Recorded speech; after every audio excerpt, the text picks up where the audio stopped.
Está conmigo vía telefónica esta noche Daniel Benito País. Él es abogado, graduado en los Estados Unidos y director del Latin American Bar Association en Washington, D.C. Qué gusto saludarlo, Daniel. Muy buenas noches. Buenas noches, Salvador. ¿Cómo se encuentra? Muy bien, con el gusto de saludarlo y gracias por tomarnos esta llamada.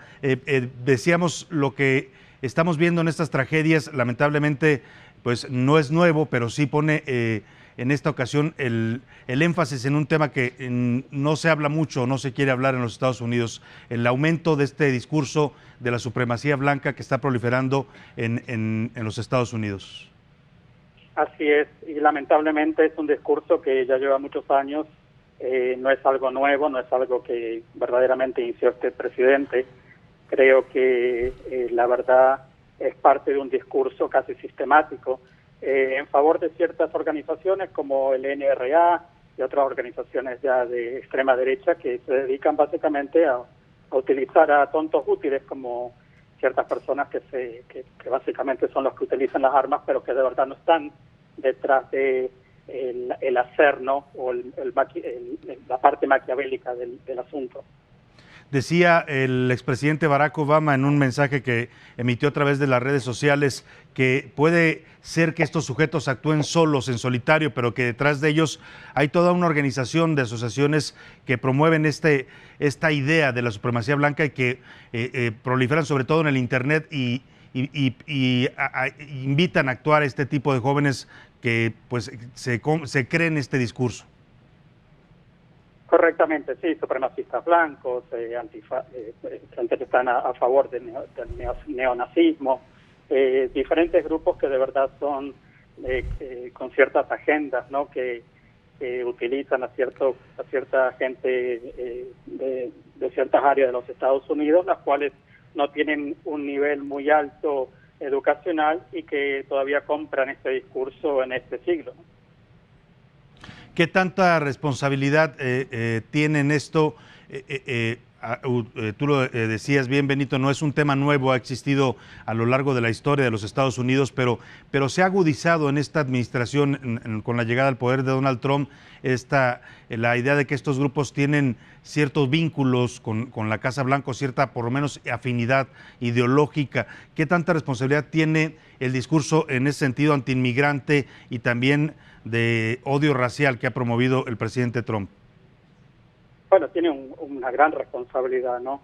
Si vemos hace unos días atrás el discurso del presidente Trump en contra de ciertas congresistas mujeres, las cuales pertenecen a ciertas minorías, creo que es un antecedente rápido, ¿no? Para que existan este tipo de reacciones en ciertos grupos, ¿no? Creo que esto es una situación causal, ¿no?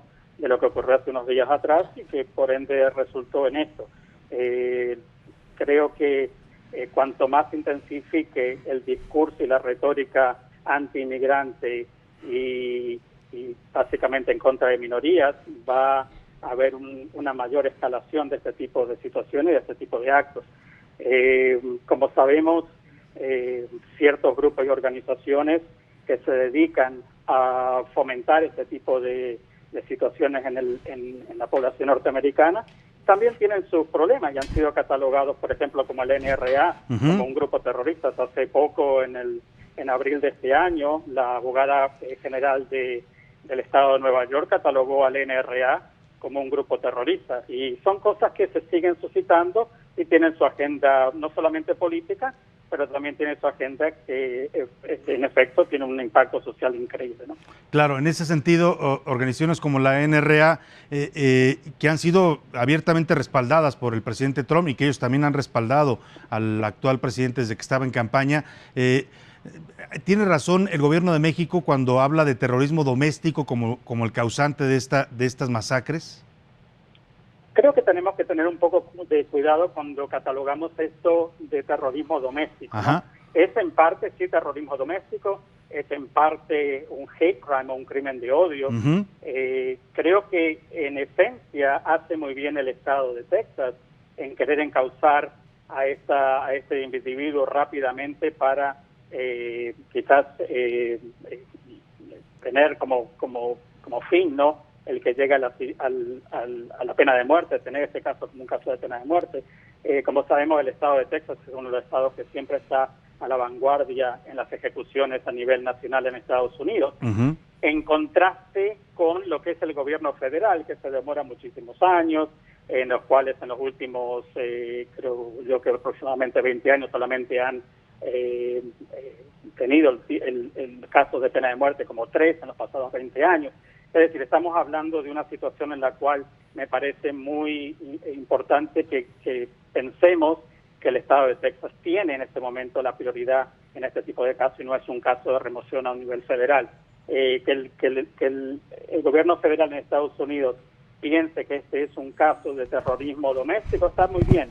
Que sea eso lo que se anuncie en las noticias está muy bien, pero que sea el estado de Texas que con su justicia local, porque este es un crimen local, que sean los que de verdad se tomen la vanguardia y que lleven adelante este tipo de casos, ¿no? Este tipo de persecución.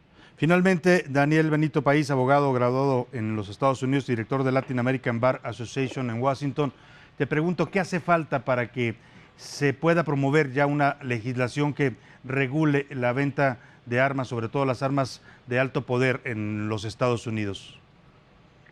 Bueno, como sabemos, tenemos un estatuto de control de armas desde el año 68.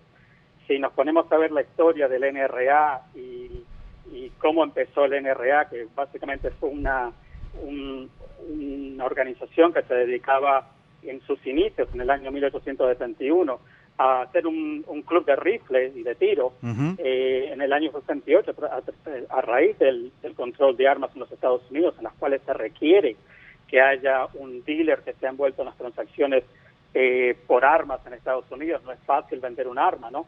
En Estados Unidos se necesita cierto tiempo de periodo de espera, etcétera, etcétera. A raíz de este control de armas o de esta legislación de control de armas, sabemos que el NRA se ha vuelto un partido político, básicamente apoyando al Partido Republicano, ¿no? Claro, pues estaremos muy atentos a esta situación. Agradecemos mucho el análisis que nos ayuda a entender un poco más de esta problemática que está detrás de estas tragedias, de estos crímenes de odio que están ocurriendo en los Estados Unidos. Abogado Daniel Benito País, gracias por conversar con nosotros esta noche. Gracias, Salvador, y muchas gracias a ustedes. Un saludo allá en los Estados Unidos a este especialista de la Latin American Bar Association en Washington, D.C.